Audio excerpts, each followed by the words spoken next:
ভাষা একটা স্পেসিফিক বিষয় উল্লেখ করছি, কারণও আছে।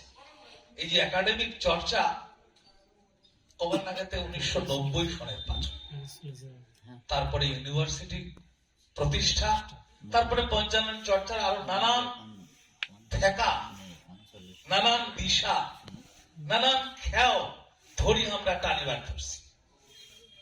আর তারে একটা খেয়াও আছে বাংলার নবজাগরণে মনীষী পঞ্চানন, খুব ইম্পর্টেন্ট। 19 শতক, 19th সেঞ্চুরি, নবজাগরণের যুগ।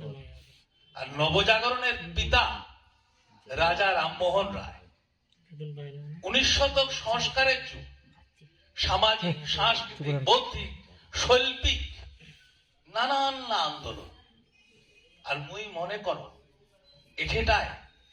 এটাকার দেশি মুসলমান সমাজ, যাই নস্য শেখ সমাজ, রাজবংশী সমাজ, ইমার একটা খেয়াও আছে।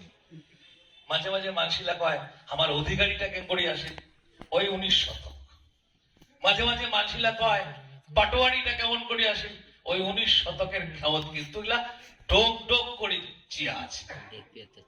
কাজে কাজে এইটা একটা বিষয়। আরেকটা বিষয় উপকলোনিয়াল পলিটিক্স, ব্রিটিশের ঘর সেলাও ছিল, উমার নানান শাসন শোষণ ক্ষমতা। আর সেই সময় জাতীয়তাবাদী চিন্তা চেতনার মধ্য দিয়া আমার মানুষেরা আগে আসে। এই গোটা 19 শতক ধরিয়া এইটাকার নস্য শেখ মুসলমান রাজবংশী মানসিলা যতক্ষণ ঘাটা আগে আসিয়া কল্পিতে কল্পিতে আজি এটা ঠেকিছে, এটা একটা দিঘলিয়া ইতিহাস, দিঘলিয়া ইতিহাস। কারণ ওই সময় কিন্তু অধিকারী পদবিতে আসে, তার আগত ছিল না। কায় নবদ্বীপ থেকে আসিয়া অধিকার দিল, নাম হয়ে গেল অধিকারী, হরকিশোর অধিকারী। সবাই নাম শুনেছেন, রাজবংশী কুলপ্রদীপ লিখেছে। ওর বাপের নাম কি ছিল? জহল রায় সিংহ। ওর নাম হয়ে গেল হরকিশোর অধিকারী, যে রাজবংশী কুলপ্রদীপ লিখেছিল। তার মানে ওই সময় অধিকারী। এই একটা প্রবণতা আমার 19 শতক ধরছি। 19 শতক একটা খুব ইম্পর্টেন্ট প্রভাব আমার মধ্যে পড়ছে দয়ানন্দ সরস্বতী, আর্য সমাজ, 1875। প্রত্যক্ষ পরোক্ষ ভাবে আমার কিন্তু এই সমাজ ব্যবস্থা কিন্তু বেশ একটা একটা সংস্কারের মধ্য দিয়ে আমাক কিন্তু আগে নিয়ে গেছে। খুব ইম্পর্টেন্ট। হরমোহন রায় খাজাঞ্চি, সবাই নাম জানেন, রাজবংশী ক্ষত্রিয় বিধায়িনী সভা। হরমোহন রায় খাজাঞ্চির বাপের নাম, বাপের টাইটেল ছিল দাস, তারপরে হরমোহন রায় খাজাঞ্চি। তার মানে 1910 খালি পৈতা নিয়ে রায় হয় নাই, তার আগত কিন্তু রায় এই টাইটেল পরিবর্তনের একটা ইতিহাস কিন্তু আমরা পাচ্ছি পুরানা ডলিল। এই হরমোহন খাজাঞ্চির নেতৃত্ব কিন্তু তৈরি হয়।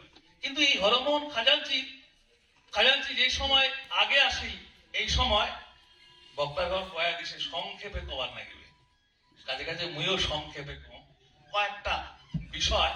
যে হরমোহন খাজাঞ্চির সময় 1909 সনত প্রথম একটা ক্ষত্রিয় সমিতি গঠন হইল, প্রাপ্ত ক্ষত্রিয় সমিতি, খুলনা জেলার রায়চরণ সর্দারের মধ্য দিয়া, মানে পৌন্ড্রঘর প্রথম ক্ষত্রিয় হইল। কারণ এই কিছুক্ষণ আগে অনেক বক্তা বলে ব্রাহ্মণিকাল পলিটিক্স, এই যে রাজবংশীর ঘর যে পৈতালি, এটা কার বক্তব্য ছিল? এটা ছিল যাদবেশ্বর তর্করত্নের পরামর্শ। আর যাদবেশ্বর তর্করত্ন কার? যাদবেশ্বর তর্করত্নের দাদা ছিল জর্জ আব্রাহাম গ্রিয়াসনের সংস্কৃতের শিক্ষক। জেলা জর্জ আব্রাহাম গ্রিয়াসন সংস্কৃত পড়িল, উয়ার দাদার ঠে পড়িয়া কইল, আই ওয়ান্ট টু অফার মাই গুরু দক্ষিণা। বলে ও গুরু দক্ষিণা দেবে? তাহলে মোর ভাইটা আছে, মোর ভাই আছে, ওই তো সংস্কৃতের পণ্ডিত, ওকে যদি হেডমাস্টারের চাকরিটা দেন, কম বয়সের চাকরি, সেটা কিন্তু বেতন ভালো। এই কম বয়সতে যাদবেশ্বর তর্করত্ন চাকরি পায় গেল।